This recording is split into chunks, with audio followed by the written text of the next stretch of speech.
புது துணி எடுப்போம் இல்லையா, அதெல்லாம் போய் எங்க போய் எடுக்கலாம்? எங்க நல்லா இருக்கும்? அந்த நாள்ல வீட்டுல என்னென்னலாம் சமைக்கலாம்? எந்த சொந்தக்காரங்கள வீட்டுக்கு கூப்பிடலாம்? நம்ம யார் வீட்டுக்கு போலாம்? கோயிலுக்கு போலாமா, இல்ல வெளியே எங்க ட்ரிப் போலாமான்னு சொல்லி நம்ம நிறைய கரெக்டான பிளான் பண்ணுவோம் இல்லையா? எப்பவுமே எல்லா வீடுகளிலுமே நடக்கக்கூடிய விஷயங்கள் தான். இந்த மாதிரி பிளான் பண்றதெல்லாம் நமக்கு எங்க இருந்து வந்துச்சு அப்படின்னு பார்த்தா, புராண கதைகள்ல நம்முடைய கடவுள்கள் எல்லாருமே ஒரு விஷயத்த பண்றதுக்கு முன்னாடி சரியான திட்டமிட்டுதான் பண்ணிருக்காங்க. அதுக்கு மிகச்சிறந்த எடுத்துக்காட்டு நம்மளோட ராமபிரான். அதாவது ராமர். ராமரோட மனைவியான சீதா தேவியை ராவணன் தூக்கிட்டு போனதுக்கு அப்புறம் என்ன பண்றதுன்னு தெரியாம நிலை குழஞ்சு நிக்கும்போது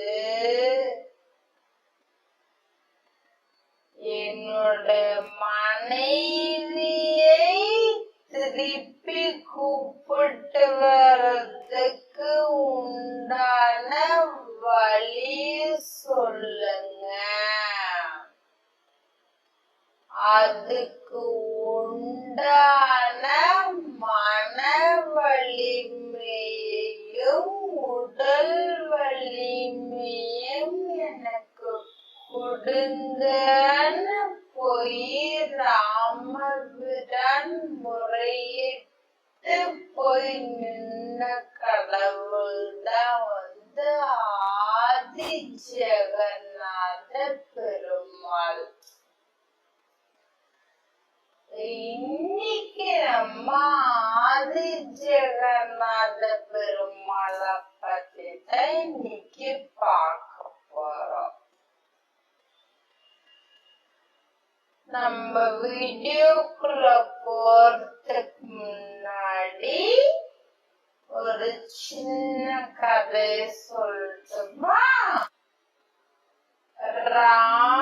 ராமாயண புராணத்தின்படி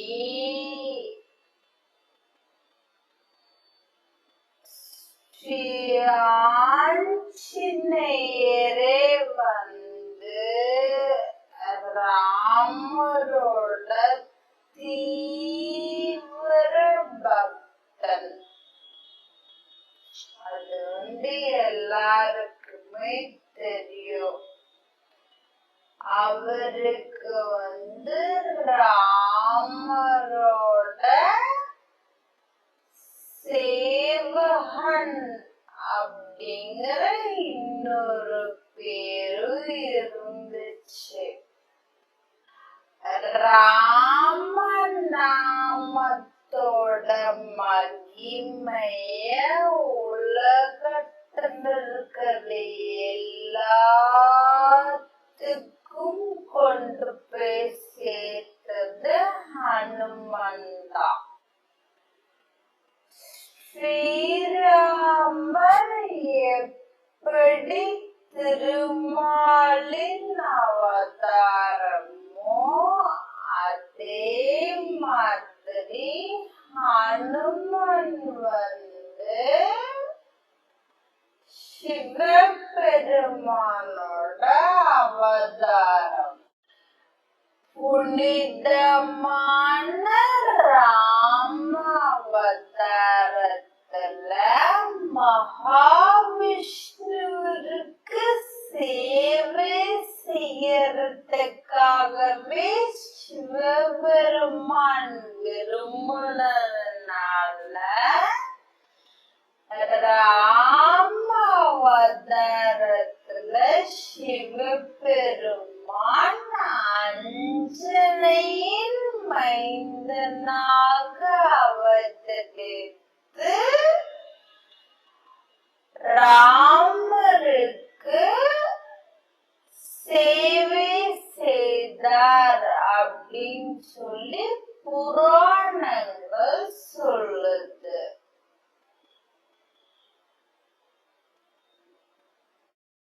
ராம அவதாரம் முடிஞ்சு வைகுண்டத்துக்கு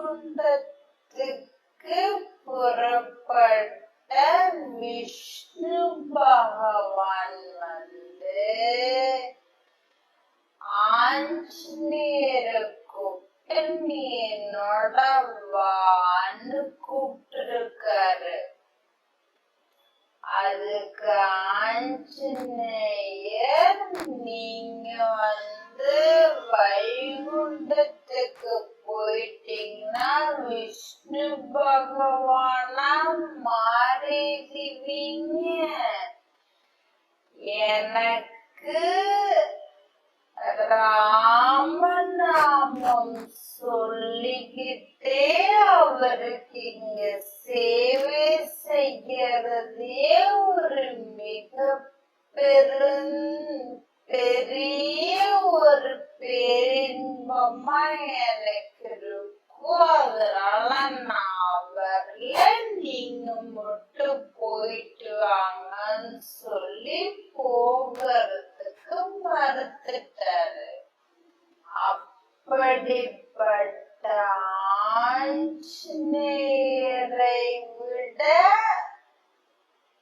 ராமர் மீது அதிகமா பக்தி இருக்கிற யாராவது இருக்காங்களா அப்படின்னு கேட்டா ஒருத்தர் இருந்தார். ஒரு முறை ஆஞ்சநேயரோட தீவிர பக்தர் ஒருத்தர்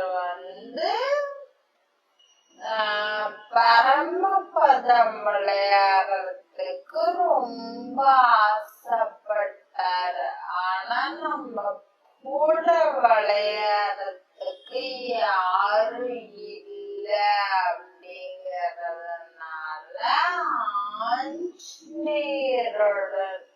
ஆஞ்சநேயரை நோக்கி பிரார்த்தனை பண்ணாரு. மனமுருகி வேண்டிக்கிட்டாரு.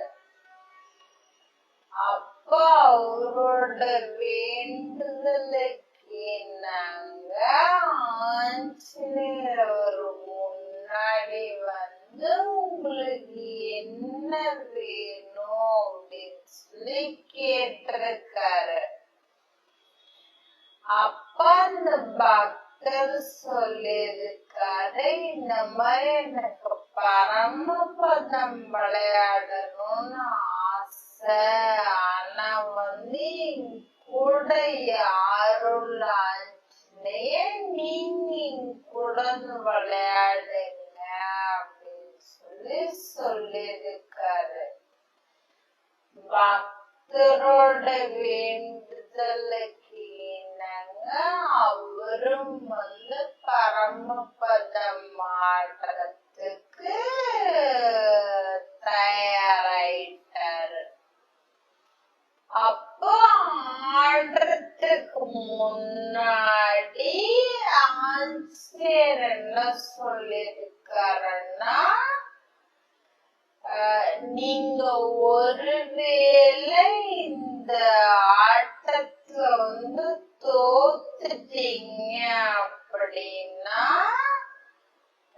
நீங்க வருத்தப்படக்கூடாது அப்படின்னு சொல்லி எனக்கு சத்தியம் பண்ணி கொடுங்க அப்படின்னாரு.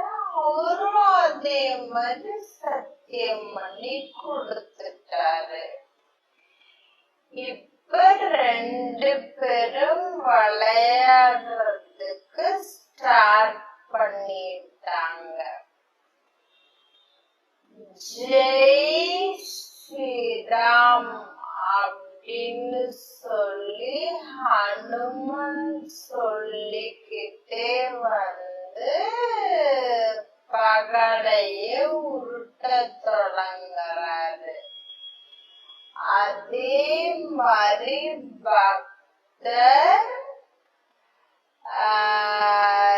ஜெய் ஹனுமன் அப்படின்னு சொல்லி அவரும் பகடைய உருட்ட ஆரம்பிச்சிட்டாரு.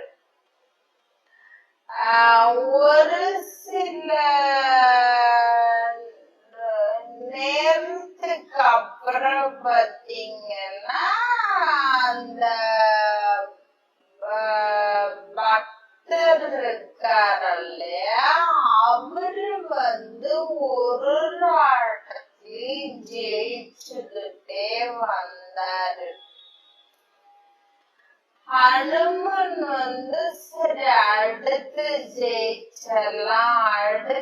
ஜெயிச்சலாம்னு சொல்லி அவரும் ஆட்டத்தை தொடர்ந்து ஆடிக்கிட்டே இருந்தார். ஆனா கடைசி வரைக்கும் ஜெயிக்கல.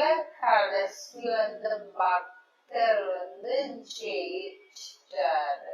ரொம்ப மனசு கஷ்டப்பட்ட ஆஞ்சநேயர் சுவாமி கிட்ட போய், சுவாமி உங்களோட நாமத்தை உச்சரிச்சு விளையாடின எனக்கு தோல்வியா அப்படின்னு சொல்லி ஸ்ரீராமர் கிட்ட முறையிடுறார். அப்போ அவரு முன்னாடி வந்த ஸ்ரீராமர், ஆஞ்சநேயா நீ என்னோட பக்தன், அதனால உங்கிட்ட என்னோட சக்தி மட்டும்தான் இருக்கும். ஆனா அவனும் என்னுடைய நாமத்தை சொல்லும் உன்னுடைய பக்தன். அதனால அவர்கிட்ட நம்ம 2 பேர்த்தோட சக்தியுமே சேர்ந்து இருக்கு. அதனாலதான் அவர் ஜெயிச்சிருக்காரு அப்படின்னு சொல்லி ராமர் ஆஞ்சநேயர் கிட்ட சொல்றாரு.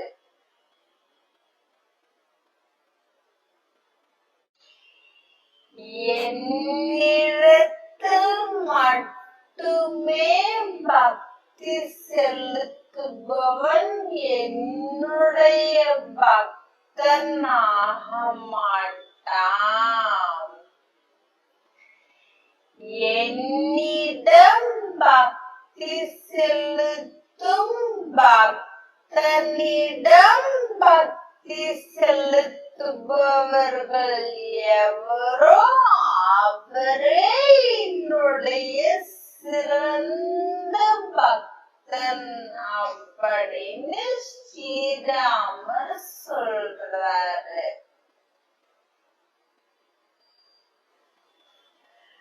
அதனால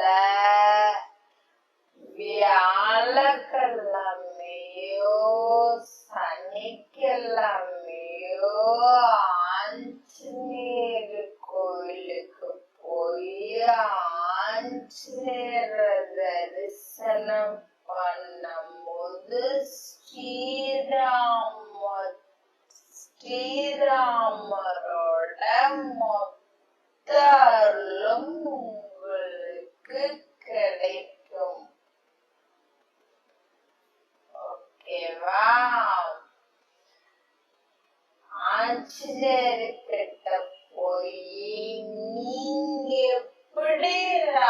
ராமர் மேல ஒரு தூய்மையான அன்போடு இருக்கீங்க.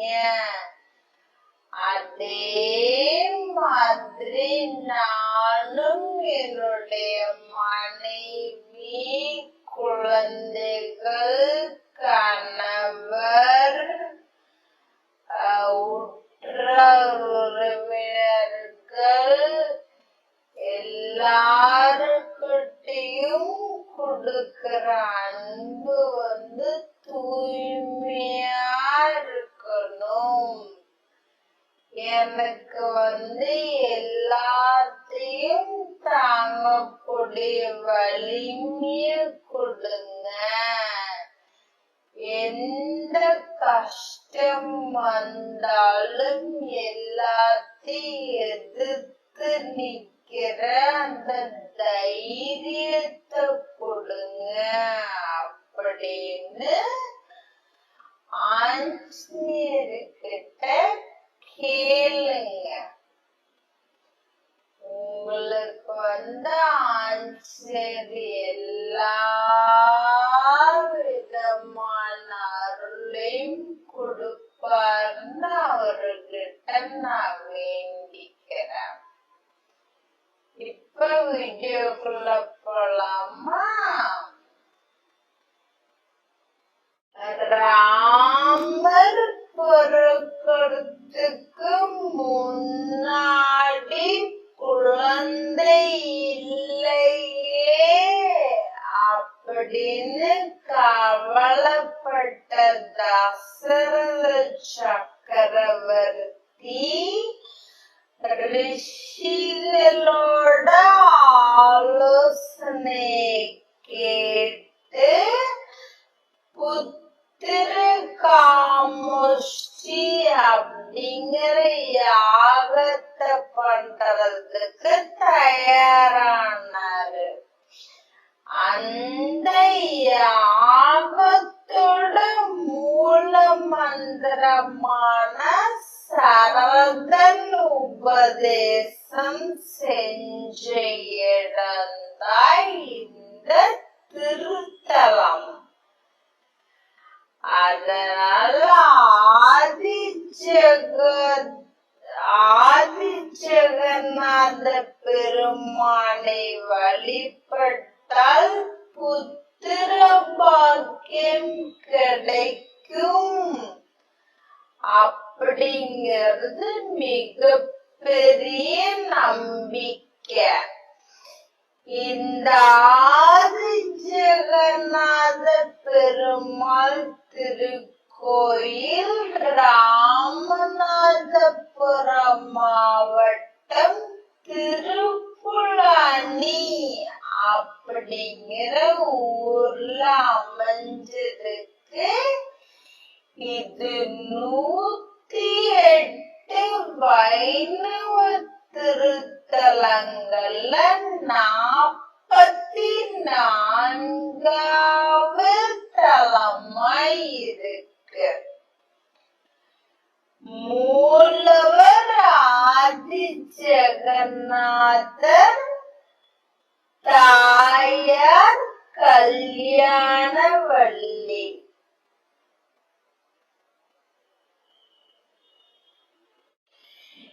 இது ராமாயணத்தோடு தொடர்புடைய மிகச்சிறந்த ஒரு திருத்தலம். இலங்கையில சிறைப்பட்ட சீதா தேவிய மீட்டு எடுக்கணும் அப்படிங்கறதுக்காக தன்னோட தம்பி லக்குன் இருக்காரு இல்லையா, அவரோட ராமர் இங்க வந்தாரு. இடையில பாத்தீங்கன்னா கடல் விரிஞ்ச நிலையில கடல் இருக்கு. தமக்கு கொஞ்சம் வழி விடுமாறு கடல் அரசனிடம் வேண்டுகோள் கொடுத்தார் ராமர். ஆனா கடலரசரோ அத காது கொடுத்து கூட கேட்கல. 3 நாளா ராமர் வெயிட் பண்ணிக்கிட்டு இருக்காரு. சரி, நமக்கு பர்மிஷன் கொடுப்பாரு, நம்ம போலாம் அப்படின்னு சொல்லி வெயிட் பண்ணிட்டு இருக்காரு. அந்த நேரத்துல தன்னோட தமையனுக்காக தர்பை புல்லில் படுக்கை அமைத்து கொடுத்தார் லக்குவணன். ஒரு தர்பை புல்னு சொல்லுவாங்க இல்லையா, அந்த புல்லால படுக்கிறதுக்காக ஒரு சின்ன பாய் மாதிரி ரெடி பண்ணி கொடுத்திருக்காரு லக்குவணன். அதற்கு சாட்சியாதான் தர்பை புல்லால் பாய் விரித்தபடி ராமர் இங்கே அயன கோலம் கொண்டு தர்பசயன ராமராக நமக்கு காட்சி தருவாரு. அவருடைய தம்பி லக்குவணன் ஆதிசேஷனோட அம்சம் அப்படிங்கறதுனால ராமனுக்கு படுக்கையாக ஆதிசேஷன் ஊருள்ள அந்த கருவறைக்குள்ள இருப்பாரு.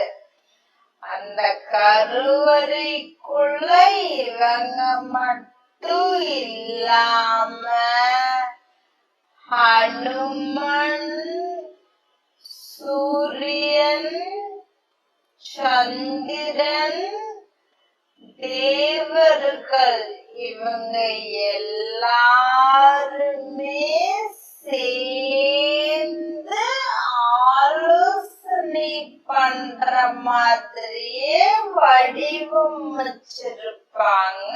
அங்க பாலம் கட்ட அனுமதி கேட்டு 3 நாளாயும் அனுமதி கொடுக்காம இருந்ததுனால கடலரசன் மீது பயங்கரமா கோபப்பட்ட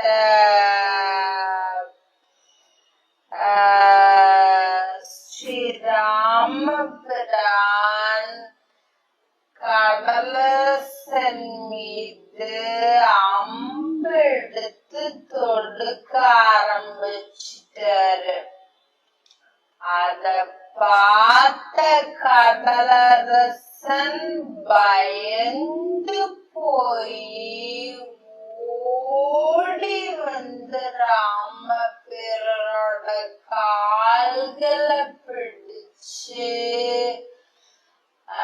சுவாமி, நான் பண்ணுனது தப்பு, எனக்கு நீங்க எந்த சாபமும் கொடுத்துறாதீங்க, என்ன மன்னிச்சு எனக்கு அருள் புரிங்க அப்படின்னு சொல்லி கேட்டாரு. அதையே நினைவூட்டுற விதமாதான் ராமரோட கருவறைக்கு முன்னாடி கடலரசன் தம்பதியாக முன் மண்டபத்துல காட்சி தருவாரு. இதுக்கு இடையில ராவணன் மட்டும் சும்மா இருப்பாரா? ஸ்ரீராமபிரானோட படை பலம் அவர் எந்த மாதிரி யுக்தி யூஸ் பண்றாரு, அவரோட போர் முறை என்ன, அவர் எந்த மாதிரி பலம் கொண்டவர், அவங்கிட்ட எவ்வளோ படை வீரர்கள் இருக்காங்கன்னு சொல்லி பார்த்துட்டு வாங்க அப்படின்னு சொல்லி 2 அரக்கர்களை அனுப்பியிருக்காரு ராவணன். அந்த 2 அரக்கர்களும் ராமபிரானோட திருமுகத்தை பார்த்ததும் சுவாமி எங்களை தன்யம் பண்ணுங்க அப்படின்னு சொல்லி ராமரோட கால்ல விழுந்துட்டாங்க. அவங்களோட 2 உருவங்களும் அந்த கருவறைக்குள்ள இருக்கும். நீங்க உள்ள போய் நிக்கும் போது கற்பூர ஆரத்தி காமிப்பாங்க இல்லையா, அதுல ஒருவருத்தரோட திருமுகத்தையும் காமிப்பாங்க. அதெல்லாம் மறக்காம பார்க்காம விட்டுறாதீங்க. என்னுடைய மனைவியான சீதைய ராவணன் தூக்கிட்டு போயிட்டாரு சுவாமி. எனக்கு சீதைய மீட்கிறதுக்கு ஒரு அருள் புரிங்க அப்படின்னு சொல்லி ஆதி ஜெகநாத பெருமாள் கிட்ட ஸ்ரீராமர் கேக்கும் போது அவரு ஒரு பானம் ஒண்ணு தராரு. அதாவது ஒரு கசாயம் மாதிரி வச்சுக்கோங்களேன். அந்த மாதிரி ஒரு பானம் ஸ்ரீராமருக்கு கொடுக்கிறாரு. அதனால அந்த பானத்தை குடிச்சுதான் சக்திகள் அதிகமாயி தனக்குள்ள இருந்த வேகம் அதிகமாயி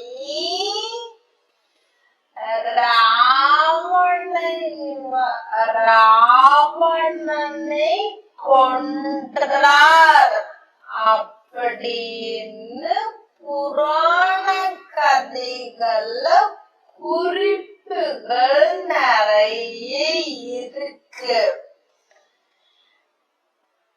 இது என்ன சொல்ல வராங்கன்னா, எந்த ஒரு காரியத்தை செய்யறதுக்கு முன்னாடியும் ஆதி ஜெகநாத பெருமாளை வேண்டிக்கிட்டு நீங்க செஞ்சீங்க அப்படின்னா உங்களோட வாழ்க்கையில மிகச்சிறந்த வெற்றியும் உங்களோட வாழ்க்கையோட மேன்மையும் கிடைக்கும் அப்படிங்கறதான் ராமபிரான் நமக்கு சொல்றாரு. கோவில் பாத்தீங்கன்னா காலையில 7:30 மணிக்கு ஓப்பன் ஆகி 12:30 மணிக்கு நட சாத்திடுவாங்க. சாயங்காலம் 3:30 மணிக்கு நட திறந்து 8:30 மணிக்கு நடைய சாத்திடுவாங்க. இந்த கோயிலோட மிகச்சிறந்த சிறப்பு நான் ஏற்கனவே சொன்ன மாதிரி குழந்தை பேரு தான். 12 மணிக்கு ஒரு பாயசம் உள்ள கொடுப்பாங்க. அந்த பாயசத்தை வாங்கி குடிச்சிங்க அப்படின்னா குழந்தை பேரு வரும் அப்படிங்கிறது ஒரு மிகப்பெரிய ஐதீகமாங்க. அங்க குழந்தை பேருக்கு மட்டுமில்ல, கல்யாணமாகணும், என் குழந்தை நல்லா படிக்கணும், என்னுடைய தொழில் நல்லபடியா நடக்கணும் அப்படின்னா நீங்க உள்ள போகும்போதே முன்னாடி ஆபீஸ்ல நீங்க சொல்லி ஒரு டோக்கன் வாங்கிக்கோங்க. சீட்டு மாதிரி தருவாங்க. அத உள்ள கொண்டு போய் சுவாமிகிட்ட கொடுத்தீங்க அப்படின்னா, இப்ப படிப்புக்கு கொடுக்குறீங்க அப்படின்னா அவங்களோட பேரு இந்த மாதிரி படிப்புக்காக சொன்னீங்கன்னா குங்கும அர்ச்சனை பண்ணி தருவாங்க. குங்கும அர்ச்சனைக்கு 101 ரூபாய் காணிக்கு கொடுத்தீங்கன்னா குங்கும அர்ச்சனை பண்ணி தருவாங்க. அந்த குங்குமத்தை யாருக்காக நீங்க வேண்டிக்கிட்டீங்களோ அவங்களுக்கு 48 நாட்கள் தொடர்ந்து அந்த குங்குமத்தை வச்சுட்டு போனாங்க அப்படின்னா அவங்களுக்கு படிப்புல நல்ல சிறந்து விளங்குவாங்க அப்படிங்கிறது ஒரு மிகப்பெரிய நம்பிக்கையா அங்க இருக்கு. இது எல்லாத்துக்கும் மேல நமக்கு மக்களாகிய நமக்கு ஒரு மிகப்பெரிய கடமை என்ன அப்படின்னா, எந்த கோயிலுக்கு நீங்க போனாலும் தயவு செஞ்சு கோயில கொஞ்சம் சுத்தமா வச்சுக்கோங்க. முன்னாடி இருக்கிற மணி மண்டபம் கோயிலுக்குள்ள போனீங்கன்னா அந்த பேப்பர்ஸ் கவர்ஸ் எது இருந்தாலும் அங்கங்க போடாம நீங்க ஒரு கவர் ஒன்று எடுத்துட்டு போய் அதுல கலெக்ட் பண்ணி வரும்போது குப்பை தொட்டிலையோ இதுலயோ போட்டுட்டு வாங்க. எப்பவுமே கோயில்களை சுத்தமா வச்சுக்கிறது நம்மளோட கடமை.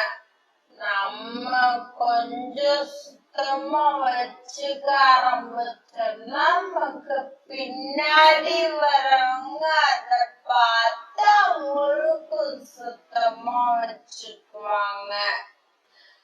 கோயில சுற்றி நிறைய தெய்வங்கள் இருக்காங்க. அதனால எல்லாரையும் பார்த்துட்டு வாங்க. பின்னாடி போனீங்கன்னா கோயிலுக்கு பின்னாடி நிறைய கோமாதாக்கள் இருக்காங்க.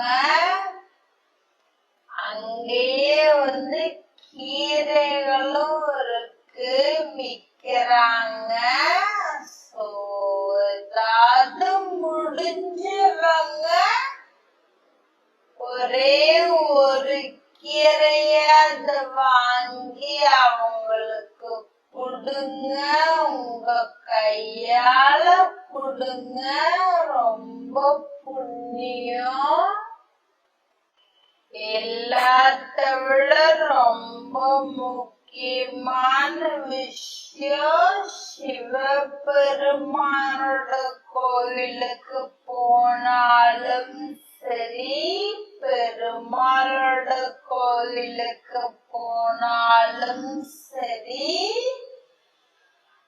அவங்கள பார்க்கறதுக்கு முன்னாடி